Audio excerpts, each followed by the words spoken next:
منظر نامے پر ادب میں اردو نظم اور غزل دونوں کے لیے بالخصوص نظم کے لیے سند اور بہت معتبر حوالہ جناب ڈاکٹر وحید احمد صاحب ہمارے درمیان موجود ہیں. میں آپ کا بہت زیادہ شکر گزار ہوں اور آپ سے التماس گزار ہوں کہ اس بزم کی صدارت کے لیے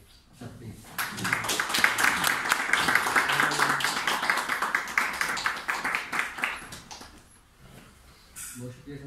ہاں جی.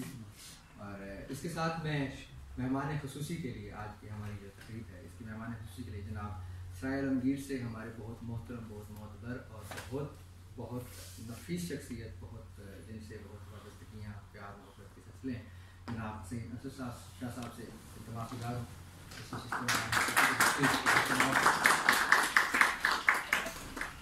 اور آج کی محفل کے دلہا اور آج کی محفل جن کی کتاب اور جن کی وجہ سے سجائی گئی ہے ان سے التماس گزار ہوں. سائل نظامی پلیز.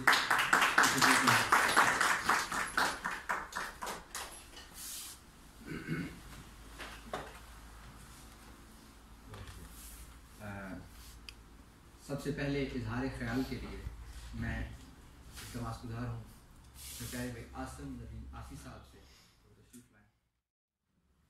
اس فائل کے لیے وہ 1960 سے تحریر میں لایا اس کو شہر نیرنگ کا سائل کے عنوان سے مضمون کیا. صوت اور املائی نقوش الفاظ کی جامد اور متحرک اشکال ہے.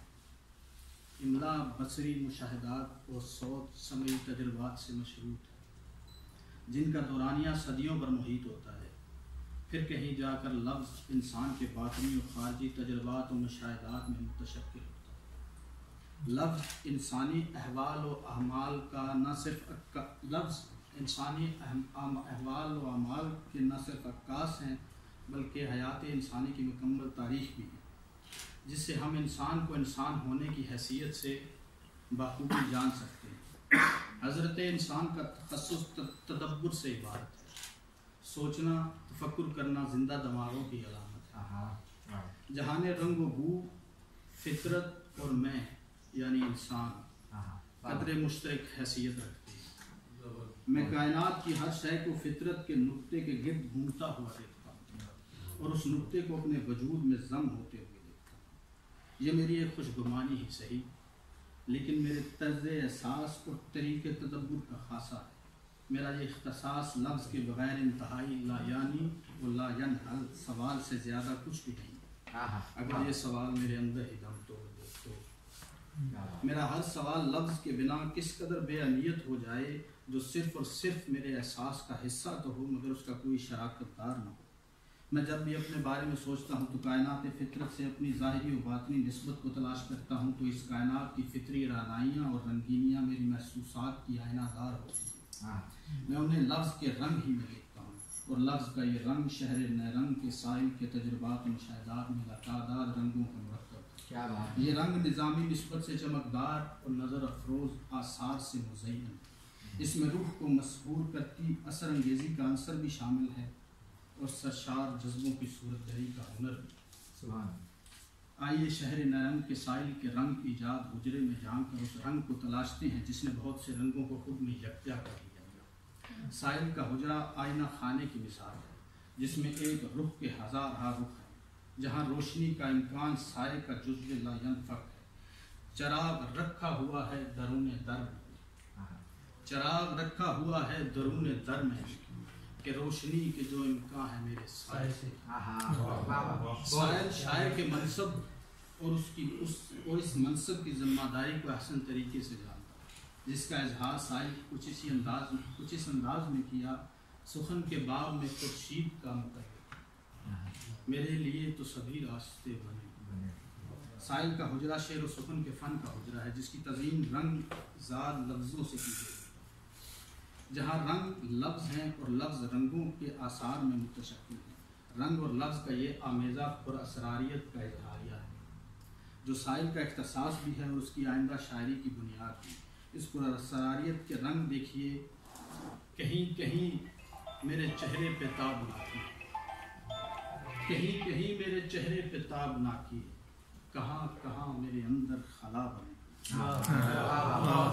کہیں میرے چہرے پہ تاب نہ، کہاں کہاں میرے اندر خلا بنی، نہیں رکے گا کبھی میرے پاؤں کا چکر، نہیں رکے گا کبھی میرے پاؤں کا چکر، میں کاغذوں پہ بہت دائرے بنا، دیار عشق کی نرنگیاں ہیں یہ سائل، وگرنہ رنگ یہ دشت خرد میں تھوڑی ہے، کبھی تو عرصہ وحشت میں ایسا لگتا ہے کہ بس خیال ہیں ہم بھی کسی کے کرتے ہوئے، میں ہم رکابی مجنوں میں دشت چھانتا، میرے عکس تو باغات سے نکلتے ہیں، میں ہم رکابی مجنوں میں دشت چھانتا ہوں، میرے عکس تو باغات سے نکلتے ہیں، چراغ رکھا ہوا ہے درون در کہ روشنی کے جو امکان ہے میرے سائے سے ہیں، چراغ درون در سے کچھ اشعار سائل کی فنی و فکری مہارت کے اعتراف میں انتخاب کیے، جو میرے موقف اور اظہار کیے گئے تاثر کو تقویت دیتے ہیں۔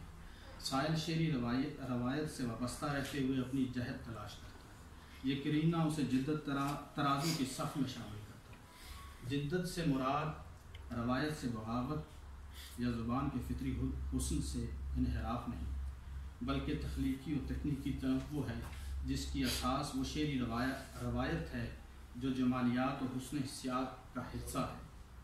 سائل کے اشعار میں اس کے مزاج کی طرح سادگی اور سچائی ہے، جو شعری ترفع اور جمالیات سے تہی نہیں ہے، وہ سچے جذبوں کا شاعر ہے، اس میں بناوٹ نہیں ہے، کیونکہ سائل شاعر ہے، اسے کاریگری نہیں ہے۔ خیال اور لفظ کی ہم آہنگی سائل کی شعری جمالیات کا اہم ترین خاصہ ہے، خیال اور لفظ کی ہم آہنگی سائل کی شعری جمالیات کا اہم ترین خاصہ ہے، جو عموماً نوجوان شاعروں کے حصے میں کم ہی آتا ہے۔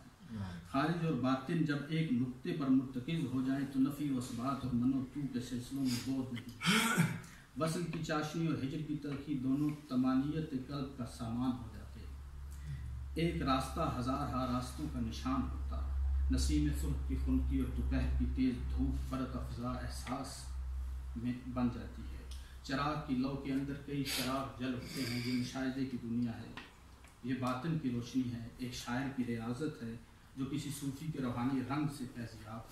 یہ ساحل چشت کا سفر آغاز ہے، یہ ساحل چشت کا سفر آغاز ہے، چراغ درون در روشن باطن کی علامت ہے، یہ روح کا استعارہ ہے، یہ سچے جذبوں کا اظہاریہ ہے، یہ حسن شاعری ہے، سوز درون ہے، یہ کائنات فطرت اور میں یعنی انسان کی ہم آہنگی کا تلاشنا، یہ کائنات فطرت اور میں یعنی انسان کی ہم آہنگی کا تلاشنا۔ ابھی جو شاعری کی دھیمی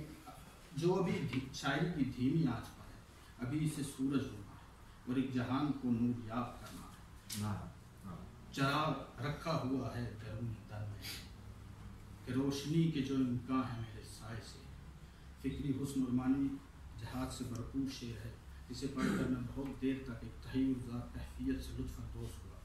آخر میں یہ عرض کروں گا، فرصت کی کمیابی کے سبب جو چند سطور سائل کے لیے تحریک کی، یہ صرف میری محسوسات اور قاری کی حیثیت سے تحسینی کلمات ہیں، نہ کہ کسی نقاد کا تجزیہ۔ میرے چند پسندیدہ اشعار: